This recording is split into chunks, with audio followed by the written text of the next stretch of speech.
Ladies and gentlemen, welcome to Shamsi for tech. ഇന്ന് വീണ്ടും tech ന്യൂസുമായിട്ടാണ് വന്നിരിക്കുന്നത്. ഗായ്സ്, അതിൻ്റെ മുന്നേ സബ്സ്ക്രൈബ് ചെയ്യാത്ത കുറച്ച് ആൾക്കാരുണ്ടെങ്കിൽ പോയിട്ട് സബ്സ്ക്രൈബ് ചെയ്യുക. അതേപോലെ തന്നെ നിങ്ങൾ വീഡിയോസ് ഫുള്ളായിട്ട് കാണുക, പിന്നെ ലൈക്ക് അടിക്കുക, പിന്നെ കമൻ്റ് അടിക്കുക, പിന്നെ ഷെയർ ചെയ്യുക.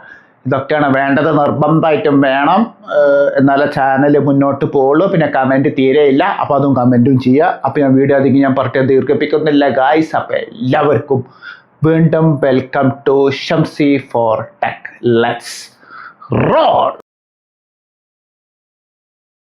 ഹലോ ഗായ്സ്, ആദ്യത്തെ ടെക് ന്യൂസിലേക്ക് എടുക്കല്ലേ. ആദ്യത്തെ ടെക് ന്യൂസ് പറയാൻ പോകുന്നത് ഹോണറിൻ്റെ 600E എന്ന് പറയുന്ന മോഡലിനെ കുറിച്ചിട്ടുള്ള സ്പെക്സുകളാണ് ഞാൻ ഇന്ന് പറയാൻ പോകുന്നത്. മുടി കണ്ടിയിലെ സൂപ്പർമാൻ്റെ പോലെ മുടിയിട്ട് മുടിയൊക്കെ വലുതായിക്കണ്. വെട്ടാൻ മറന്ന്, പക്ഷേ വെട്ടാൻ താല്പര്യമില്ല, അത് പറയേണ്ട ഒരു കാര്യമാണ്. അപ്പോൾ നമുക്ക് ഏതായാലും ഹോണർ 600Eൻ്റെ സ്പെക്കിലേക്ക് കിടക്കാം. ഹോണർ 600E ഇറങ്ങാൻ പോകുന്നത് ചൈനയിലാണ്. ലോഞ്ചിങ്ങും പ്രൈസും കാര്യങ്ങളും ഞാൻ അടിയിൽ മെൻഷൻ ചെയ്യാം. അതും പോരാണ്ട് റെൻഡേഴ്സും കാര്യങ്ങളും ഞാൻ അടിയിലിടാം. ഇതൊരു അടിപൊളി ഫോണാണെന്ന് എനിക്ക് നിങ്ങളടുത്ത് പറയേണ്ടി വരും. ഇതൊരു ഡിമെൻസിറ്റിൻ്റെ 7100 എന്ന് പറയുന്ന ചിപ്സെറ്റ് വെച്ചിട്ടാണ് ഇറങ്ങാൻ പോകുന്നത്. പിന്നെ 6.6 ഇഞ്ചിൻ്റെ AMOLED screen, 120 Hz refresh rate, 1.5K resolution, 3840 Hz pixel dimming. Even extreme low light കണ്ടീഷൻസിൽ ഫ്ലിക്കറിങ്ങും കാര്യങ്ങളൊന്നും ഉണ്ടാവില്ല. കണ്ണിൻ്റെ ഉള്ളിൽ നിന്ന് വെള്ളം ചാട ആ പരിപാടികളൊന്നും ഈ ഒരു ഫോണിൽ ഉണ്ടാവില്ല.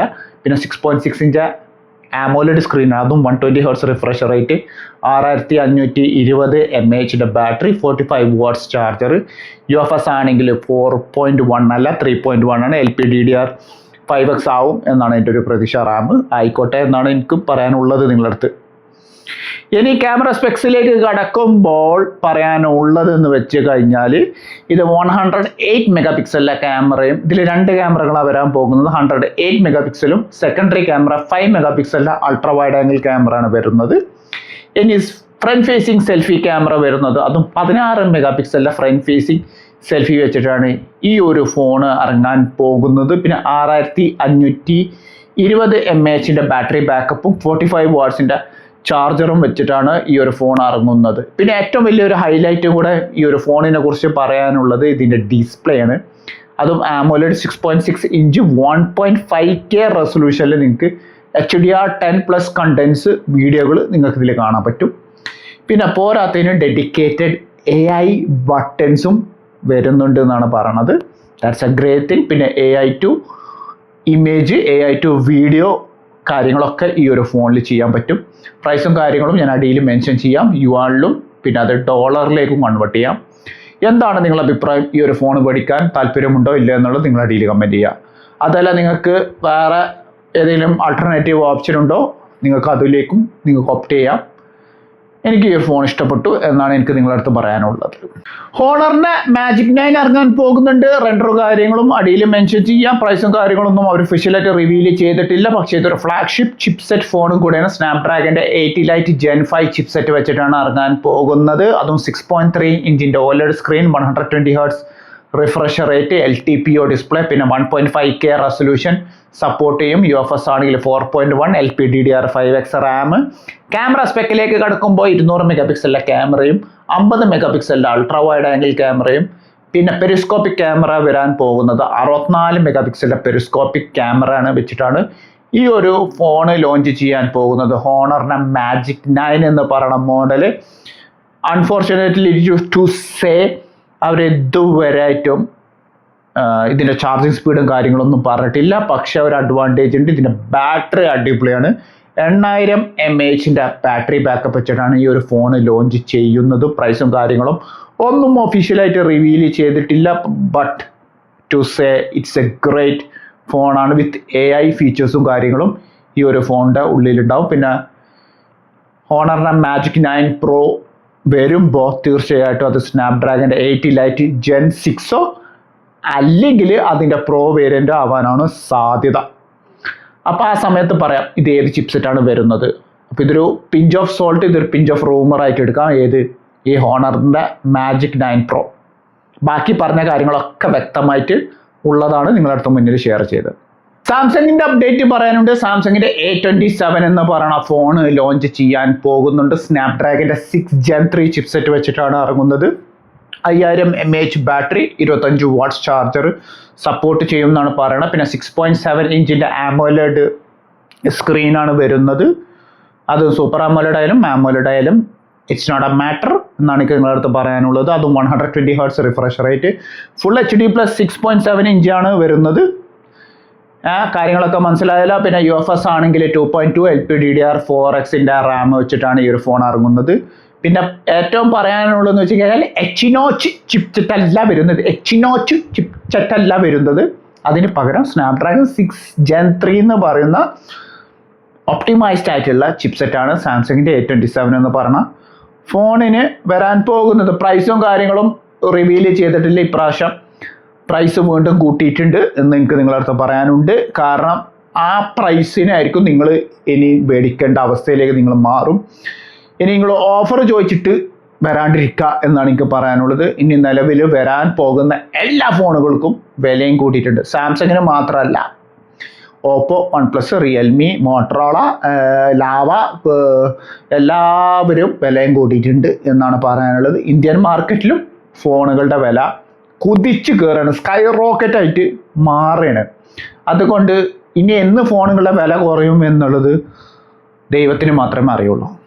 മോട്ടറോളൻ്റെ പുതിയ ഫോൺ ഇറങ്ങാൻ പോകുന്നുണ്ട്. ഒരു കിടുക്കാച്ചി സാധനമാണ് ലോഞ്ച് ചെയ്യാൻ പോകുന്നത്. ഇന്ത്യൻ മാർക്കറ്റിലാണ് ലോഞ്ച് ചെയ്യുന്നത്. മോട്ടറോളയുടെ എഡ്ജ് 70 Pro Plus എന്ന് പറയുന്ന ഫോണാണ് ലോഞ്ച് ചെയ്യാൻ പോകുന്ന. ഡിമെൻസിറ്റിൻ്റെ 8500 എക്സ്ട്രീം എന്ന് പറയുന്ന ചിപ്സെറ്റ് വെച്ചിട്ടാണ് ഇറങ്ങാൻ പോകുന്നത്. 6.8 ഇഞ്ചിൻ്റെ AMOLED screen, 144 Hz refresh rate, LPDDR5X RAM, UFS ആണെങ്കിൽ 4.1, 6500 mAh battery backup, 90 watts charger, 15 watts wireless ഒക്കെ സപ്പോർട്ട് ചെയ്യും. പിന്നെ 1.5K റെസൊല്യൂഷൻ വെച്ചിട്ടാണ് ഇങ്ങനെ ഇറക്കാനും പോകുന്നത്. ഡിസ്പ്ലേ ആണെങ്കിൽ HDR10+ കണ്ടന്റും നെറ്റ്ഫ്ലിക്സ് കണ്ടന്റും ഒക്കെ മോട്ടറോളയുടെ എഡ്ജ് 70 Pro Plusന് വരുന്നുണ്ട്, സപ്പോർട്ടും ചെയ്യുന്നുണ്ട്. പ്രൈസും കാര്യങ്ങളും ഞാൻ അടിയിൽ ഇങ്ങനെ വെണ്ടക്ക അക്ഷരത്തിൽ മെൻഷൻ ചെയ്യാം.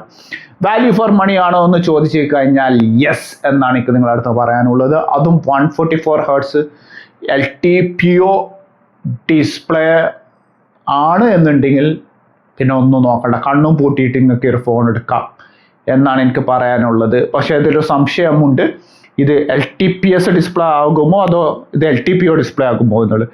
കാരണം എൻ്റെ കയ്യിൽ കിട്ടാത്തതുകൊണ്ട് എനിക്കൊന്നും പറയാൻ പറ്റില്ല. ഇത് LTPS ആണെങ്കിലും LTPO ആണെങ്കിലും നിങ്ങൾക്ക് എന്താണോ നിങ്ങളെ പ്രിഫറബിൾ അതിനനുസരിച്ച് നിങ്ങൾ തീരുമാനമെടുക്കുക എന്നാണ് എനിക്ക് നിങ്ങളുടെ അടുത്ത് ഡിസിഷൻ പറയാനുള്ളതും ഷെയർ ചെയ്യാനുള്ളതും. അപ്പോൾ പ്രൈസും കാര്യങ്ങളും ഞാൻ അടിയിൽ വെണ്ടക്ക അക്ഷരത്തിൽ ഇടാം, റെൻഡറും കാര്യങ്ങളും ഞാൻ ഇടാം. എന്താണ് നിങ്ങളുടെ അഭിപ്രായം? ഒന്ന് ലൈക്ക് ചെയ്യാം. പിന്നെ പോരാത്തതിന് ഒരു കാര്യം കൂടെ പറയാണ്ട്, സബ്സ്ക്രൈബ് ചെയ്യാത്ത കുറേ റോബോട്ടുകളുണ്ട്. എൻ്റെ വ്യൂവേഴ്സ് പോയിട്ട് സബ്സ്ക്രൈബ് ചെയ്യുക, പോരാത്തതിനും ലൈക്കും ചെയ്യുക, ഒന്ന് കമൻറ്റും ചെയ്യുക. റെനോൻ്റെ 16 സീരീസ് ലോഞ്ച് ചെയ്യാൻ പോകുന്നുണ്ട്. 16 Pro എന്ന് പറയുന്ന വേരിയൻ്റ് ആണ് ലോഞ്ച് ചെയ്യാൻ പോകുന്നുണ്ട്. മൈനർ മാറ്റങ്ങളാണ് വരാൻ പോകുന്നത് 16 Proയിലും അതേപോലെ തന്നെ റെനോ 16ലും ചെറിയ മൈനർ മാറ്റങ്ങളുണ്ട്. മേജർ മാറ്റങ്ങളൊന്നുമില്ല എന്നുള്ളതാണ് എനിക്ക് നിങ്ങളുടെ അടുത്ത് പറയാനുള്ളത്. ആദ്യം നമുക്ക് റെനോ 16ലേക്ക് എടുക്കാം. റെനോ 16ൻ്റെ ചിപ്സെറ്റ് വരുന്നത് ഡിമെൻസിറ്റി 9500 ചിപ്സെറ്റ് അല്ല എന്ന് നിങ്ങൾ കരുതണ്ട. 8500 എന്ന് പറയുന്ന ചിപ്സെറ്റ് വെച്ചിട്ടാണ് ഇറങ്ങുന്നത്. പിന്നെ 6.3 ഇഞ്ചിൻ്റെ AMOLED screen, 120 Hz refresh rate, UFS ആണെങ്കിൽ 3.1, LPDDR5Xൻ്റെ റാം ആയിരിക്കും എന്നാണ് എനിക്ക് തോന്നുന്നത്. ഇറങ്ങിയാൽ അത്ര നല്ലത്. 8500 mAh ബാറ്ററി അല്ല, അതും തോന്നണ്ട, 6500 mAh ബാറ്ററിയാണ്.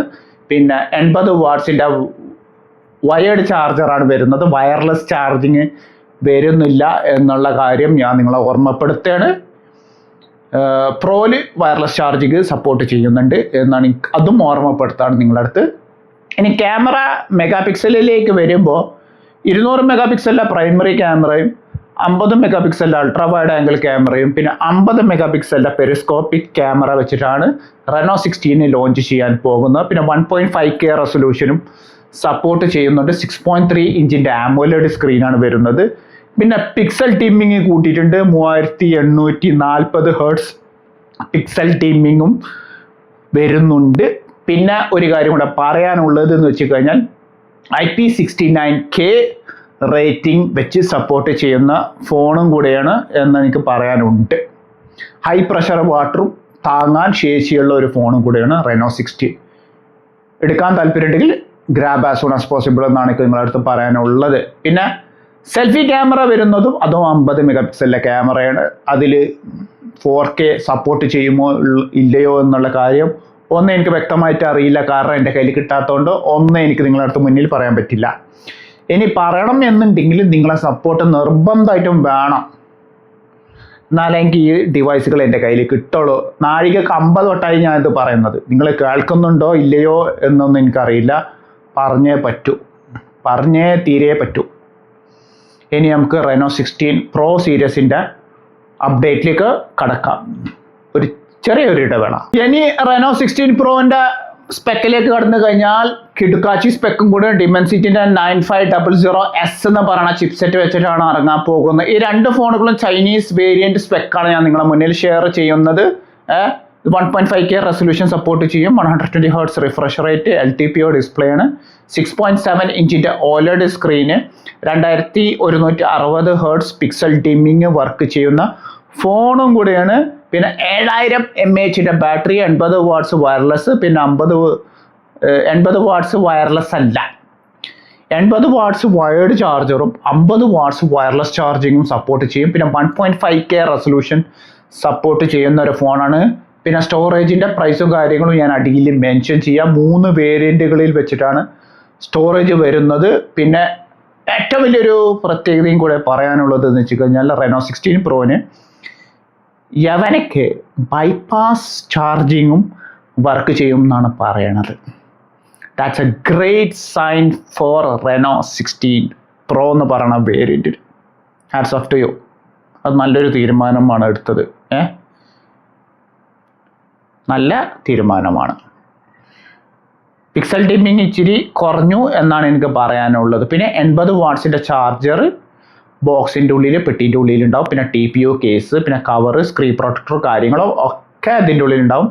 UFS കുറച്ചിട്ടുണ്ട്, 3.1 ആക്കി. അത് എന്തുകൊണ്ടാണ് മനസ്സിലായില്ല. 4.1 ആയിരുന്നെങ്കിൽ ഇച്ചിരി ബെറ്റർ ആയിരുന്നു എന്നാണ് എൻ്റെ ഒരു പേഴ്സണൽ അഭിപ്രായം. പക്ഷെ എന്തെങ്കിലും തീരുമാനം എടുക്കാണ്ട് ഒപ്പെടുക്കില്ലല്ലോ, എന്തെങ്കിലും ഉണ്ടാവും. പിന്നെ IP69K റേറ്റിംഗ് സപ്പോർട്ട് ചെയ്യുന്ന ഫോണും കൂടെയാണ്. പ്രൈസ് കാര്യങ്ങൾ അടിയിൽ മെൻഷൻ ചെയ്യാം. ഇത് നിങ്ങൾക്ക് പറ്റിയ ഫോണാണോ എന്നുള്ളത് നിങ്ങളാണ് തീരുമാനിക്കേണ്ടത്. ഞാൻ സ്പെക്ക് പറഞ്ഞത് മാത്രം. അടുത്ത അപ്ഡേറ്റ് പറയാനുള്ളത് നമ്മുടെ ഐഫോണിൻ്റെ ഫോൾഡ് ഇറങ്ങാൻ പോകുന്നുണ്ട്. സെപ്റ്റംബറിലാണ് ലോഞ്ചിങ്. അവരതിന് പേരും കാര്യങ്ങളൊന്നും തീരുമാനമായിട്ടില്ല ഇപ്പോഴും. അവർ അൾട്ര എന്നൊക്കെ പറയുന്നുണ്ട്. ഐഫോൺ ഫോൾഡ് അൾട്ര വേണം അവർക്ക്, അല്ലെങ്കിൽ അവർക്ക് ഐഫോൺ ഫോൾഡ് വേണം. പേര് എന്തായാലും ഐ ഡോണ്ട് കെയർ, ഫോണ് ഇറങ്ങട്ടെ എന്നാണ് എനിക്ക് പറയാനുള്ളത്. സെപ്റ്റംബറിലാണ് ഇറങ്ങും എന്നാണ് പറയണത്. സെപ്റ്റംബറിൽ ലോഞ്ച് ചെയ്യും. ഒരുപാട് ആപ്പിളിൻ്റെ പ്രൊമോട്ടർമാർ അവിടെ വന്നിട്ട് സർവേയും കാര്യങ്ങളൊക്കെ നടത്തുന്നുണ്ട്. ബാക്കിയുള്ള ഫോൾഡുകളെ വെച്ചിട്ട് കണ്ണിൽ കാണുന്ന കാര്യങ്ങൾ എനിക്ക് റോ ആയിട്ട് പറഞ്ഞേ പറ്റൂ. കിഡു ഫോൾഡ് ആയിരിക്കും എന്നാണ് എനിക്ക് പറയാനുള്ളത്. ഫസ്റ്റ് ടൈമാണ് ഐഫോൺ ഇങ്ങനെ ഒരു സാധനം ഉണ്ടാക്കുന്നതും. IPhone fold. പിന്നെ ആപ്പിളിൻ്റെ ബയോണിക് ചിപ്സെറ്റാണ് A20 Pro bionic chipset with 120 Hz refresh rate എന്ന് പറയാൻ പാടില്ല. അവർക്കൊരു പുതിയൊരു ടേം ഉണ്ട്, പ്രൊമോഷൻ ഡിസ്പ്ലേ എന്ന് പറയുന്ന ടേമിൽ നമ്മൾ പറയണം. അവർ 120 Hz റിഫ്രഷ് റേറ്റ് ഒന്നും അവർ പറയില്ല. അവർ പറയാ പ്രൊമോഷൻ എന്നല്ല, പ്രൊമോഷൻ എന്നാ പറയാ, മോഷൻ അങ്ങനെ പറയാ അവർ. പിന്നെ 5.5 ഇഞ്ച് കവർ സ്ക്രീനും 7.8 ഇഞ്ച് ഇന്നർ സ്ക്രീനാണ് വരുന്നത്. രണ്ടും പ്രൊമോഷൻ ഡിസ്പ്ലേയിലാണ് വരുന്നത്. 5500 mAh ബാറ്ററി. പിന്നെ കാണാൻ ചോദിക്കുന്നുണ്ടെങ്കിൽ യവൻ്റെ ഒരു ചെറിയൊരു കുട്ടി ഉണ്ടല്ലോ, ആരാണ്, ഐഫോൺ എയർ, അതേ ഡിസൈനൊക്കെ വെച്ചിട്ടാണ് യവന്മാർ ഇതിനെ ഇറക്കാനും പോകുന്നത്. വിലയാണെങ്കിലോ കൂത്തനുള്ള വിലയാണ്, സ്കൈ റോക്കറ്റിംഗ് വില. എന്താണോ വില എന്നുള്ള കാര്യമൊന്നും അറിയില്ല. എൻ്റെ ഒരു നിഗമനം വെച്ചിട്ട് എനിക്ക് തോന്നുന്നത് 10,000 dirhams ആവാനാണ് സാധ്യത എന്നാണ് പറയാനുള്ളത്. അത് പോരാണ്ട് യവന്മാർ ഇനി ഐഫോൺ 18 പ്രോവും പ്രോ മാക്സും ഇറക്കാൻ പോകുന്നുണ്ട്. പിന്നെ അടുത്ത വർഷം ഐഫോണിൻ്റെ വലുതും ചെറുതും അടുത്ത വർഷമായിരിക്കും ഇറക്കാമെന്നാണ് പറയണത്. കാരണം ഇപ്രാവശ്യം അവരുടെ ഫോക്കസ് 18 പ്രോവും 18 പ്രോ മാക്സും പിന്നെ ഈ തുറക്കുന്ന ജാലകം പുസ്തകം ഐഫോൺ അൾട്ര ആയിരിക്കും അവരുടെ മെയിൻ പ്രയോറിറ്റി. പിന്നെ ഇതൊരു വൈഡർ സ്ക്രീൻ ആവും എന്നാണ് പറയണത്. ഇറങ്ങട്ടെ, വൈഡർ സ്ക്രീൻ ആണെങ്കിലും കാണാൻ രസം ഉണ്ടാവുമല്ലോ. പിന്നെ വലിപ്പം ഇങ്ങനെയുള്ള വലിപ്പം ഇങ്ങനെ ആക്കിയിട്ടുണ്ട് എന്ന് പറയാം. പിന്നെ ഈ വൈഡർ ഇങ്ങനെ ആക്കിയിട്ടുണ്ട്. 16:9 ആസ്പെക്ട് റേഷ്യോയിലായിരിക്കും വരാം. സെപ്റ്റംബറിലാണ് ലോഞ്ചിങ്. റെൻഡറും കാര്യങ്ങളും അടിയിലിടാം. പ്രൈസ് വീണ്ടും പറയണം, റോക്കറ്റ് പോലെ കുതിച്ചിട്ടുണ്ട്. ഇനി അടുത്ത അപ്ഡേറ്റ് പറയാനുള്ളത് സാംസങ്ങിൻ്റെ Z Fold 8 റെൻഡർ ലീക്ക് ആയിട്ടുണ്ട്. അതും ഈ പറഞ്ഞ പോലെ തന്നെ ചെറിയ ആളും വൈഡർ സ്ക്രീൻ വെച്ചിട്ടാണ് ഇറങ്ങുന്നത്. തിക്നെസ് ആണെങ്കിൽ എൻ്റെ ഒരു നിഗമനം വെച്ചിട്ട് Z Fold 7-നെക്കാട്ടിയും തിക്നെസ് കുറച്ചിട്ടായിരിക്കും വർക്കാന്നാണ് പറയുന്നത്. ഇറങ്ങട്ടെ, രണ്ടും ഇറങ്ങട്ടെ, കാണട്ടെ. രണ്ടും ഒരു നെക്ക് ടു നെക്ക് കോമ്പറ്റീഷൻ ആയിട്ട് മാറും. പിന്നെ ഐഫോൺ ഫോൾഡ് അൾട്ര അല്ലെങ്കിൽ ഫോൾഡ് എന്ന് പറയുന്ന ഇങ്ങേരി ഡിസ്പ്ലേ കൊടുക്കുന്നത് മൈറ്റി ജയൻസ് ആയ സാംസങ് ആണ് ഡിസ്പ്ലേ കൊടുക്കുന്നത്. അപ്പോൾ രണ്ടുപേരും ഇറങ്ങട്ടെ എന്നാണ് എനിക്ക് പറയാനുള്ളത്. രണ്ടുപേരെ നെക്ക് ടു നെക്ക് ഒന്ന് കാണണം. അഭിപ്രായം ഒന്ന് രേഖപ്പെടുത്താൻ നിങ്ങളുടെ മുന്നിൽ. വെർട്ടുവിൻ്റെ ഒരു ഫോൾഡബിൾ ഫോണ് ഇറങ്ങാൻ പോകുന്നുണ്ട്. പേരും കാര്യങ്ങളും ഞാൻ അടിയിൽ മെൻഷൻ ചെയ്യാം. ഈ ഒരു ഫോണിൻ്റെ ഏറ്റവും വലിയൊരു പ്രത്യേകത ഇത് ചീഞ്ഞെണ്ണിയുടെ തൊലി വെച്ചിട്ടാണ് ഈ ഒരു ഫോൺ ഉണ്ടാക്കുന്നത്. വിലയാണെങ്കിലോ $34,200. എൻ്റെ ബോധം ഓൾറെഡി പോയിട്ടുണ്ട്. ഇനി നിങ്ങൾ കേട്ട ആൾക്കാരുടെ ബോധം തീർച്ചയായിട്ടും പോകും. ഡോളറാണ് പറഞ്ഞത്, ദിർഹം അല്ല ഞാൻ പറഞ്ഞ ഡോളർ. ഇനി അത് കൺവേർട്ട് ചെയ്ത് കഴിഞ്ഞാൽ വീണ്ടും നിങ്ങളെ ബോധം വീണ്ടും പോകും. ഇനി അത് ഇന്ത്യൻ റേറ്റിലേക്ക് നിങ്ങൾ കൺവേർട്ട് ചെയ്താൽ നിങ്ങളെ ബോധം പോകും. ഇനി പാകിസ്ഥാൻ്റെ റേറ്റിലേക്ക് ഇട്ടാലോ വീണ്ടും നിങ്ങളെ ബോധം പോകും. ആ ഒരു അവസ്ഥയിലേക്ക് ഇതിൻ്റെ പ്രൈസ് മാറിയിട്ടുണ്ട്. പിന്നെ ഹെർമസിൻ്റെ AI ഇൻ്റലിജൻസ് വെച്ചിട്ടാണ് ഇറങ്ങുന്നത്. That's a great thing. AI agent ഈ ഒരു ഫോണിൽ വർക്ക് ചെയ്യും. പിന്നെ 8 ഇഞ്ച് ഇന്നർ സ്ക്രീനും 6.5 ഇഞ്ചിൻ്റെ കവർ സ്ക്രീനാണ് വരുന്നത്. 6500 mAh ബാറ്ററി. പിന്നെ 12 GB റാം LPDDR5X ആണ് സപ്പോർട്ട് ചെയ്യുന്നത്. സ്നാപ്ഡ്രാഗൻ്റെ 80 ലൈറ്റ് ചിപ്സെറ്റ് ആണ്. 80 ലൈറ്റ് Gen 5 ചിപ്സെറ്റ് അല്ല എന്ന് നിങ്ങൾ ഓർക്കണം, വ്യക്തമായിട്ട് നിങ്ങൾ ഓർത്ത് വെക്കണം. പിന്നെ 50 മെഗാപിക്സലിൻ്റെ അൾട്രാ വൈഡ് ആംഗിൾ ക്യാമറ, പിന്നെ 50 മെഗാപിക്സലിൻ്റെ പെരിസ്കോപ്പിക് ക്യാമറ, പിന്നെ 5 മെഗാപിക്സലിൻ്റെ അൾട്രാ വൈഡ് ആംഗിൾ ക്യാമറ വെച്ചിട്ടാണ് ഇറങ്ങുന്നത്. പിന്നെ ഈ ഒരു ഫോൺ ഇറങ്ങുന്നത് AI ഏജൻ്റ് ആണ്. ഹെർമസിൻ്റെ AI ഏജൻറ്റ് കാര്യങ്ങളായിരിക്കും ഫോണ് പ്രവർത്തനം ചെയ്യുക. ഫുള്ളി ഇൻറ്റിഗ്രേറ്റഡ് AI ഫോണാണ്. Fully integrated AI phone. പണക്കാരി ആരെങ്കിലും കാണുന്നുണ്ടെങ്കിൽ പേടിക്കാം. എന്താണ് എനിക്ക് പറയാനുള്ളത്? റെൻഡർ ഞാൻ ഇതിലിടാം, കൊതിപ്പിക്കാം. ഇനി കടന്ന് കണക്കുണ പറയരുത് ആപ്പിളിന് മാത്രമാണ് ലോകത്തിലെ ഏറ്റവും വില കൂടിയ ഫോണ്. അല്ല, ഈ AI-ൻ്റെ ഈ വെർട്ടു ഫോൾഡും വില കൂടിയ മുതലാണെന്നുള്ളത് നിങ്ങൾ ഇവിടെ ഓർത്ത് വെക്കാം എന്നാണ് എനിക്ക് പറയാനുള്ളത് നിങ്ങളുടെ അടുത്ത്. കേട്ടല്ലോ, മനസ്സിലായല്ലോ കാര്യങ്ങൾ? അതെ, ഇതാണ് എൻ്റെ തീരുമാനം. ഇനി നമുക്ക് ചെറിയ ചെറിയ ന്യൂസ് അപ്ഡേറ്റിംഗ്, ബ്രേക്കിംഗ് ന്യൂസ് അപ്ഡേറ്റിലേക്ക് നമുക്ക് കിടക്കാം. ആദ്യം പറയാൻ പോകുന്നത് നമ്മുടെ ആപ്പിൾ ഒരു പുതിയൊരു അപ്ഡേറ്റിലേക്ക് വർക്ക് ചെയ്യുന്നുണ്ട്. ഇനി നമ്മളെ കയ്യിൽ നിന്ന് ഫോണ് ചോർത്തി കഴിഞ്ഞാൽ ഫോൺ ഓട്ടോമാറ്റിക്കായിട്ട് ലോക്ക് ചെയ്യും എന്നുള്ള ഒരു അപ്ഡേറ്റ് വന്നിട്ടുണ്ട്. വരട്ടെ. അതിന് അവർ സ്നാച്ചിങ് ഐഫോൺ എന്ന് പറയുന്ന കാര്യങ്ങളാണ് അവർ പറഞ്ഞിരിക്കുന്നത്. നമ്മളെ കയ്യിൽ നിന്ന് ഫോൺ ആരെങ്കിലും അടിച്ചു മാറ്റി കഴിഞ്ഞാൽ ഫോൺ ഓട്ടോമാറ്റിക്കായിട്ട് തുറക്കാൻ പറ്റും. പിന്നെ നമ്മളെ സമ്മതം ഇല്ലാണ്ട് ആർക്കും ഫോണും തുറക്കാനും പറ്റില്ല. ഇനി യവന്മാർ ആ ഫോണ് കൊടുത്തിട്ട് വല്ല സെക്കൻഡ് ഹാൻഡ് കടയിൽ കൊടുത്തിട്ട് കഴിഞ്ഞാലും ആ കടക്കാർക്ക് തുറക്കാൻ പറ്റാത്ത രീതികളിലുള്ള ലോക്കിംഗ് സിസ്റ്റമാണ് പുതിയ അപ്ഡേറ്റിൽ വരാൻ പോകുന്നത്. നല്ല കാര്യമാണ് അവർ ചെയ്തത്. അതാണ് നിർബന്ധമായിട്ടും വേണ്ടത്. ഞാൻ മുന്നത്തെ ഒരു വീഡിയോകളിലും അതിനെക്കുറിച്ച് പറഞ്ഞിരുന്നു. ഈ ഒരു സാധനം വേണമെന്നുള്ളത് കേട്ടു, ദൈവം കേട്ടു. അൽഹംദുലില്ലാ എന്നാണ് എനിക്ക് പറയാനുള്ളത്. പിന്നെ അടുത്ത അപ്ഡേറ്റ് പറയാനുള്ളത് ചെറിയ അപ്ഡേറ്റാണ്. നമ്മുടെ സ്പോട്ടിഫൈയിൽ നിന്ന് വരുന്ന അപ്ഡേറ്റാണ്. നമ്മുടെ സ്പോട്ടിഫൈയിൽ നമുക്ക് പോഡ്കാസ്റ്റ് ചെയ്യാലോ. ഞാൻ നേരത്തെ പറഞ്ഞിരുന്നു AI കാര്യങ്ങളും അതിൽ നമുക്ക് പോഡ്കാസ്റ്റും ടെക്സ്റ്റും കാര്യങ്ങളൊക്കെ നമുക്ക് ചെയ്യാമെന്നുള്ളത് മുന്നത്തെ ഒരു വീഡിയോകളിലും ഞാൻ പറഞ്ഞിരുന്നു. ഇനി നമ്മൾ ചെയ്യുന്ന പോഡ്കാസ്റ്റിൻ്റെ ക്ലിപ്പ്, ചെറിയ ക്ലിപ്പ് നമുക്ക് എഡിറ്റ് ചെയ്തിട്ട് സേവ് ചെയ്യാം. എന്നിട്ട് നമുക്ക് തന്നെ സ്വന്തമായിട്ട് കണ്ടിട്ട് അതിലെന്തെങ്കിലും തെറ്റുകുറ്റങ്ങൾ ഉണ്ടെങ്കിൽ നമുക്ക് തിരുത്താനുള്ളൊരു ഓപ്ഷനും വരുന്നുണ്ട്. അടുത്ത പോഡ്കാസ്റ്റിൽ എന്തൊക്കെ പറയണം വേണ്ട എന്നുള്ളത് നമ്മളായിരിക്കണം തീരുമാനം എടുക്കേണ്ടത്. അപ്പോൾ നമുക്ക് കേൾക്കാം, ഇന്ന ഭാഗത്ത് എനിക്കൊരു തെറ്റ് പറ്റി, ഇനി അടുത്ത പ്രാവശ്യം അത് പാടില്ല എന്നുള്ള തീരുമാനം നമുക്ക് എടുക്കുക. അതുകൊണ്ട് നമുക്ക് എന്താ ചെയ്യാന്ന് വെച്ച് കഴിഞ്ഞാൽ ആ പോർഷൻ എടുത്തിട്ട് എഡിറ്റും ചെയ്യാം, സേവ് ചെയ്ത് വെക്കാം, പിന്നെ തിരുത്താം. ഇതാണ് അപ്ഡേറ്റ്. വ്യക്തമായിട്ട് കാര്യങ്ങളും മനസ്സിലായല്ലോ. അപ്പോൾ ഈ ഒരു അപ്ഡേറ്റ് നിങ്ങൾക്ക് ഇഷ്ടപ്പെട്ടിട്ടുണ്ടെങ്കിൽ ഒന്ന് കമൻറ്റ് ചെയ്യുക. ഇനി നിങ്ങൾ സ്പോട്ടിഫൈ യൂസ് ചെയ്യുന്ന ആളാണെങ്കിൽ അവർക്കിത് വ്യക്തമായിട്ട് ഉപകാരപ്പെടും എന്നാണ് എൻ്റെ ഒരു പ്രതീക്ഷ.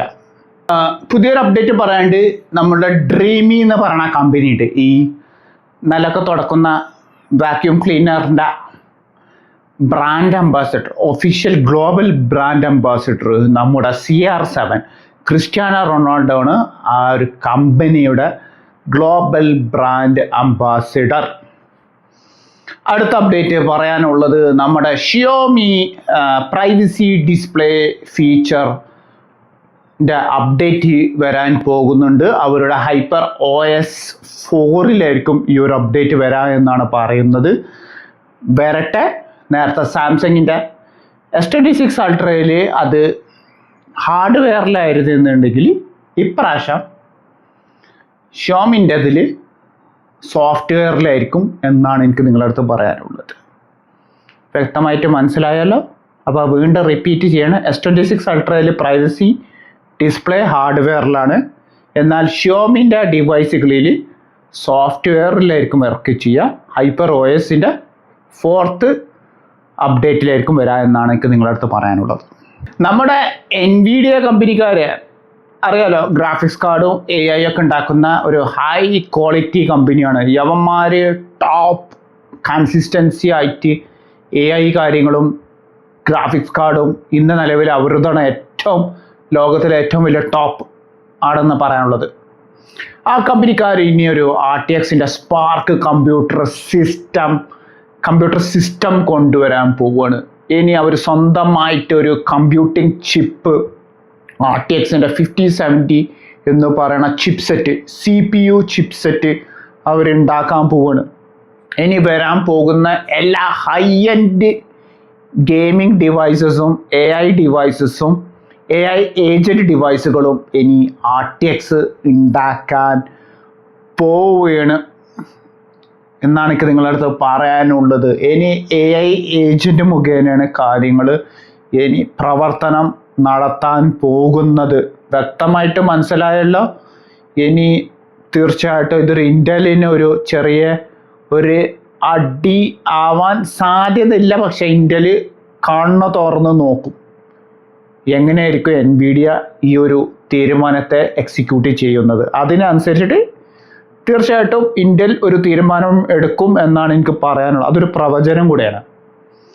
ഇത് വന്നു കഴിഞ്ഞാൽ ഒരു രക്ഷല്ല. ഗെയിമേഴ്സിനും ഒരു കിട്ടു സാധനമാണ്. AI ഏജൻറ്റ് ചെയ്യുന്ന ആൾക്കാർക്കും പുലിയാണിത്. AI ഏജൻറ്റ് മുഖേന ചെയ്യും എന്ന് ഞാൻ പറഞ്ഞല്ലോ. ഇനി AIൻ്റെ കാര്യങ്ങൾ ചെയ്യുന്നതിനും ഇതിൽ ഹൈ പെർഫോമൻസ് കൊടുക്കുന്ന ചിപ്സെറ്റ് ആയിട്ടാണ് NVIDIA RTX സ്പാർക്ക് വരാൻ പോകുന്നത്. ഓൾറെഡി അവർ ടൈപ്പ് ഇട്ടിട്ടുണ്ട്. ആസൂസ് ലിസ്റ്റിൽ വന്നിട്ടില്ല എന്നാണ് പറയുന്നത്, പക്ഷെ ആസൂസ് വരും. ഡെൽ ഉണ്ട്, MSI ഉണ്ട്, HP ഉണ്ട്, ലെനോവോ ഒക്കെ ഉണ്ട്. ഇത് വന്നു കഴിഞ്ഞാൽ അടിപൊളി സാധനമാവും. പിന്നെ 20 core ഉണ്ട്, അത് വേറെ കാര്യം. പിന്നെ റാം എക്സ്പാൻഡബിൾ ആണെങ്കിലോ ഒരു രക്ഷയില്ലാത്ത റാം എക്സ്പാൻഡബിളും 128 GB റാം വരെ ഇതിൽ സപ്പോർട്ട് ചെയ്യും ഈ RTX സ്പാർക്ക് കമ്പ്യൂട്ടർ സിസ്റ്റത്തിൽ. എന്താ ഞാൻ പറയേണ്ടത്, കാലത്തിൻ്റെ ഒരു പോക്കെ. വിലയാണെങ്കിലോ കുത്താനുള്ള വിലയും അതെന്തായാലും ഉണ്ടാവും. വിലയുടെ കാര്യത്തിൽ ഒരു നിഗമനം വേണ്ട, ഒരു കുത്തന കൂടിയ വിലയാണ്, സ്കൈ റോക്കറ്റിംഗ് വിലയായിരിക്കും. പിന്നെ TSMC എന്ന് പറയുന്ന കമ്പനിയാണ് ചിപ്സെറ്റ് ഉണ്ടാക്കുന്നത്. അതും 3 nm ചിപ്സെറ്റും ഹെവി ട്രാൻസിസ്റ്റർ ചിപ്സെറ്റ് വെച്ചിട്ടാണ് ഉണ്ടാക്കുന്നത്. Ground breaking chipset. അതാണ് പറയാനുള്ളത് നിങ്ങളുടെ അടുത്ത്. ഒരു ഗ്രൗണ്ട് ബ്രേക്കിംഗ് ചിപ്സെറ്റ് 2026 നടക്കാൻ പോവാണ്. RTX സ്പാർക്ക് NVIDIAയുടെ ഒരു രക്ഷയില്ലാത്ത മുതൽ. എന്തേലും ആവട്ടെ, പൈസ നമുക്ക് വസൂലാവില്ല, മുതലാവില്ല. അത് മേടിക്കണം എന്നുണ്ടെങ്കിൽ നിങ്ങളെ സപ്പോർട്ടാണ്. ലാസ്റ്റത്തെ ന്യൂസ് അപ്ഡേറ്റ് എടുക്കാം. AI-ൻ്റെ ന്യൂസ് അപ്ഡേറ്റ് ആണ് പറയാൻ പോകുന്നത്. നമ്മുടെ കേരളക്കാർ ഒരു അഭിമാനം പറയാനുണ്ട്. Proud of myself. കേരളക്കാർക്കുള്ള ഒരു അപ്ഡേറ്റും കൂടെയാണ്. എല്ലാ കേരളക്കാരും കേൾക്കണം. അതായത് നമ്മുടെ കേരളക്കാർ ഒരു പുതിയ ചിപ്സെറ്റ് ഉണ്ടാക്കിയിട്ടുണ്ട്. ഒരു AI ചിപ്സെറ്റ് നെട്ര സെമി എന്ന് പറയുന്ന A2000 ചിപ്സെറ്റാണ് ലോഞ്ച് ചെയ്യാൻ പോകുന്നത്. ഫുള്ളി AI ഇൻറ്റിഗ്രേറ്റഡ് ചിപ്സെറ്റാണ്. അതും 12 നാനോമില്ലിമീറ്റർ TSMC എന്ന് പറയുന്ന ചിപ്സെറ്റ് വെച്ചിട്ടാണ് ഇറങ്ങുന്നത്. It's not a bad chipset. കാരണം റീസെൻ്റ്ലി ഇപ്പോൾ നിലവിലുള്ളതും 10 നാനോമില്ലിമീറ്ററും 12 നാനോമില്ലിമീറ്ററും നല്ലൊരു ചിപ്സെറ്റാണ്. പക്ഷേ ഇത് മൊബൈൽ ഫോൺസുകൾക്ക് നല്ലതാണോ എന്ന് ചോദിച്ചു കഴിഞ്ഞാൽ അല്ല എന്നുള്ളതാണ് എനിക്ക് പറയാനുള്ളത്. പക്ഷേ ബാക്കിയുള്ള ഡിപ്പാർട്ട്മെൻറ്റ്, ഇപ്പോൾ നമ്മുടെ ക്യാമറ, ഡ്രോൺസ്, റോബോട്ട്സിന് ഈ chipset it's a great chipset എന്നാണ് എനിക്ക് പറയാനുള്ളത്. ഈ 12 നാനോമില്ലിമീറ്റർ ചിപ്സെറ്റ്. അപ്പോൾ കേരളത്തിൻ്റെ ഫസ്റ്റ് AI ചിപ്സെറ്റാണ് ഈ നെട്ര സെമി എന്ന് പറഞ്ഞ A2000 ചിപ്സെറ്റ്. ഇത് ഉണ്ടാക്കിയിരിക്കുന്നത് നമ്മളെ അഭിമാനമായ കേരളമാണ് ഈ ഒരു ചിപ്സെറ്റ് നമുക്ക് വേണ്ടി ഉണ്ടാക്കിയത്. ഇനി അങ്ങനെ ഭാവിയിൽ പുതിയ പുതിയ AI ചിപ്സെറ്റുകൾ കേരളത്തിൻ്റെ സൈഡിൽ നിന്ന് ഉണ്ടാകട്ടെ എന്നാണ് എനിക്ക് പ്രാർത്ഥിക്കാനുള്ളത്. ഉണ്ടാവട്ടെ, ഉണ്ടായേ പറ്റൂ. അറിയട്ടെ കേരളം എത്ര മുന്നോട്ടാണ് പോകുന്നത് എന്നുള്ളത് അറിയണം. അതിന് വേണ്ടിയുള്ള ഒരു പരീക്ഷണമാണ് ഈ നെട്രയുടെ A2000 എന്ന് പറയുന്ന ഈ ചിപ്സെറ്റ്. ഇനി ഭാവിയിൽ യവന്മാർ ഇതിനെക്കാട്ടും വലിയ ഹൈ എൻഡ് ചിപ്സെറ്റുകൾ ഉണ്ടാക്കണം എന്നാണ് എനിക്ക് പറയാനുള്ളത്. എന്താണ് നിങ്ങളുടെ അഭിപ്രായങ്ങളൊന്ന് കമൻറ്റ് ചെയ്യുക, പോരാത്തതിനൊന്ന് ലൈക്കും ചെയ്യുക.